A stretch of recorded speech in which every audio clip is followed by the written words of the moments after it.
like to welcome all of you to our second expedition into the events of September 11th and a transparent and open and public forum for the American people to see, unlike much of what took place with the proceedings of the 911 Commission. I would also like to thank the expert panelists who are going to be with us today, as well as thank all of you in the audience who are with us. And I definitely want to thank all of the cameras that are here recording these proceedings, because it is through the dissemination of vital information on this subject that the American people will be made aware of what actually happened on that day when we had 4 significant failures on one day of $1 trillion military and intelligence infrastructure. I don't think that that is certainly a possible thing to have happened. It's quite a coincidence if it is. And let me also just welcome our expert questioners who will use this opportunity to elucidate all of us, and then all of you will then become expert questioners after we have heard from the panelists.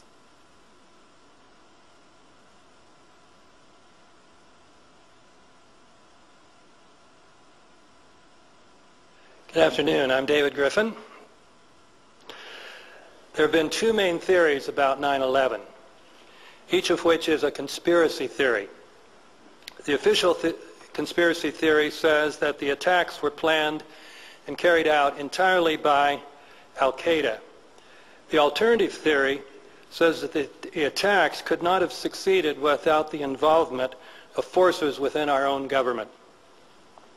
In examining the 9/11 Commission report, I have focused on how it dealt with evidence supportive of the alternative theory. I have found that it did so by distorting or simply ignoring this evidence. This is no surprise, because the man running the commission, Philip Zelikow, was essentially a member of the Bush-Cheney administration. But it is a fact that needs to be brought to light.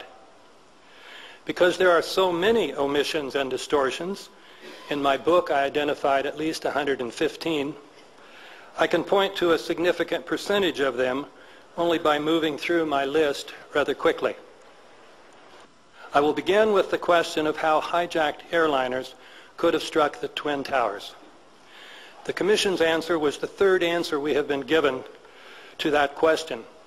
The first answer, given by military leaders the first few days after 9/11, was that no fighter jets were sent up until after the Pentagon was struck.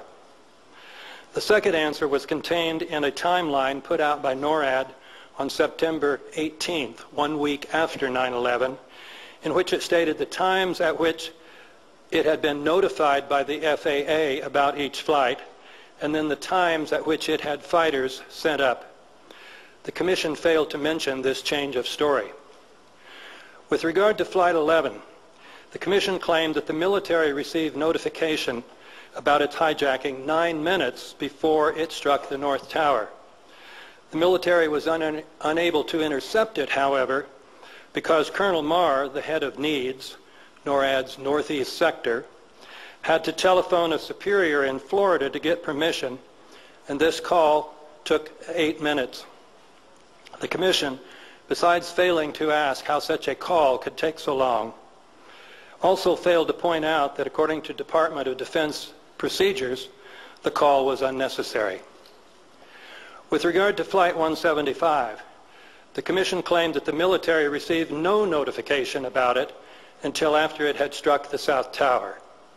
But NORAD, in its September 18 timeline, had said that notification had been received at 8:43, a full 20 minutes before the South Tower was struck. So if the Commission's news story is true, then NORAD officials were either lying or their memories were so bad that they got confused 1 week after the events. The Commission, however, failed to press this question. Whenever there is a crisis, the FAA sets up a teleconference with the military.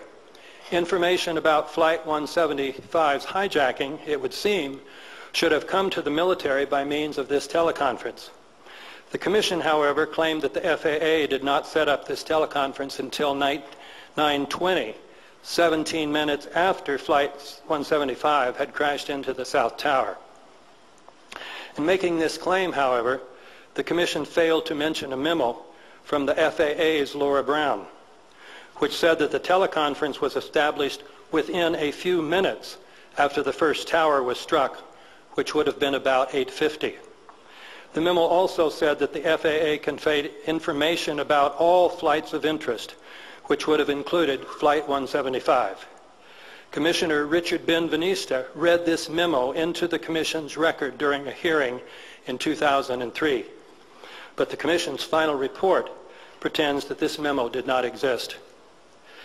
The Commission's claim about the military's ignorance of Flight 175 also ignores a story involving Captain Michael Jelinek, a Canadian who on 9/11 was overseeing NORAD headquarters. According to this story, Jelinek was on the phone with Needs as he watched 175 crash into the South Tower and asked, "Was that the hijacked aircraft you were dealing with?" To which Needs said, "Yes." Some more omissions and distortions involve the question of why the Twin Towers collapsed after being struck by the airliners. The Commission failed to mention that prior to 9/11, fire had never caused steel frame high-rise buildings to collapse, even when the fires were much bigger, hotter, and longer lasting than the fires in either tower. It did not mention, in other words, that all previous collapses had been caused by carefully placed explosives in a process called controlled demolition. The Commission also did not mention that the collapse of each tower had at least 10 features characteristic of speed and produced an enormous amount of dust, which happens when explosives pulverize concrete into tiny particles. Each collapse was also total, with each 110-story building collapsing into a pile of rubble only a few stories high.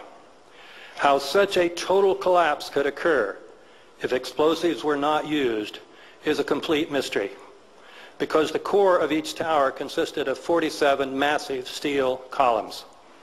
The main explanation for the collapse is a pancake theory, according to which the floors above the hole created by the impact broke loose from the columns and fell on the floor below, thereby starting a chain reaction. But if this is what happened, the core columns would have still been sticking 1,000 feet into the air. The Commission handled this problem by simply denying the existence of these core columns, saying the interior core of the buildings was a hollow steel shaft.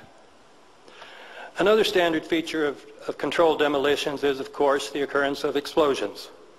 The oral histories recorded by the New York Fire Department, which were finally released this past August, contain dozens of testimonies about multiple explosions in both towers, which reinforce previously available testimonies.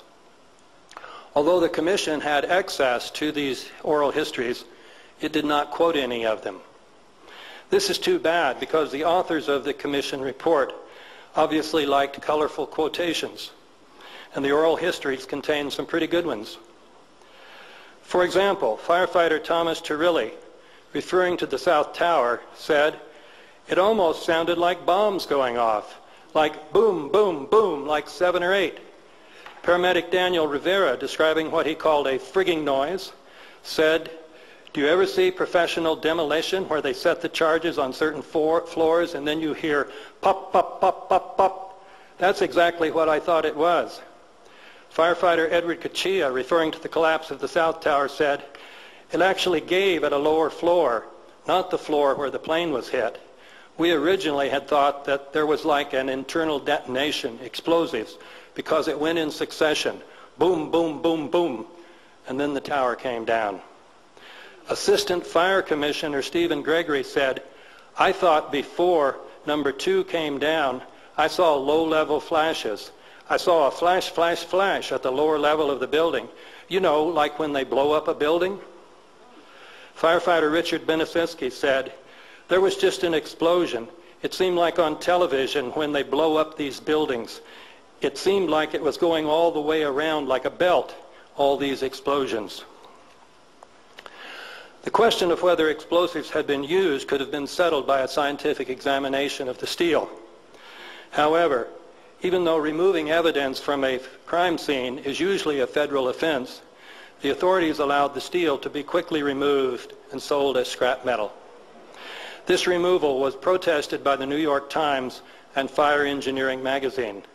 The 9/11 Commission, however, did not mention it. The Commission also failed to mention Mayor Giuliani's statement made to Peter Jennings that he had learned in advance that one of the towers was going to collapse. The Commission did not therefore need to ask Giuliani why anyone prior to the collapse of the South Tower would have expected it to collapse, given the fact there was no objective evidence or historical precedent for such a collapse. The Commission also did not mention that the CEO of the company that was in charge of security for the World Trade Center was Wirt Walker III, the President's cousin, or that Marvin Bush, the President's brother, had been one of the company's directors. The Commission also omitted many vital facts about the collapse of Building 7.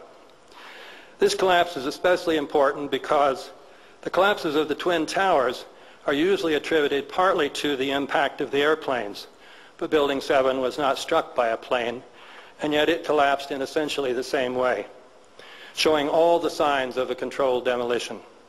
The Commission did not mention these facts. It also did not mention that firefighters were removed from Building 7 several hours in advance because someone spread word that it was going to collapse, even though there were, according to all available photographs, fires on only a few of this building's 47 floors. The Commission again could have included some interesting quotations from the 9/11 oral histories. For example, DeCosta Wright, a medical technician, said, "I think the 4th floor was on fire. We were like, are you guys going to put out that fire?" Chief Thomas McCarthy said, "They were waiting for 7 World Trade to come down. They had fire on 3 separate floors, just burning merrily. It was pretty amazing, you know. It's the afternoon in Lower Manhattan. A major high-rise building is burning, and they say, 'We know.'" But the Commission says nothing about this decision not to fight the fires based on advanced knowledge that the building was going to collapse. The Commission also did not mention that Larry Silverstein, the building's owner, said on a PBS show that he and the fire department commander decided it would be best to pull the building, after which we watched the building collapse. I remember getting a call from the fire department commander telling me that they were not sure they were going to be able to contain the fire. I said, you know, we've had such terrible loss of life. Maybe the smartest thing to do is pull it. And they made that decision to pull, and then we watched the building collapse. The Commission avoided pointing out any of these things by simply not finding any room in its 571-page book to mention the fact that Building 7 collapsed, even though it was supposedly the first large steel frame building in history to collapse solely because of fire. There are also many omissions and distortions related to Flight 77. According to the Commission's new timeline, the FAA did not notify the military about Flight 77 before it struck the Pentagon. NORAD's previous timeline, to be sure, had said that the FAA had provided this notification at 9:24. Critics had then pointed out that this notification, coming 14 minutes before the Pentagon was struck, meant that the military should have been able to prevent the strike. The Commission's new story avoids this problem by simply declaring NORAD's earlier statement incorrect, again ignoring the question of whether NORAD officials had been lying or were simply afflicted by terrible memories.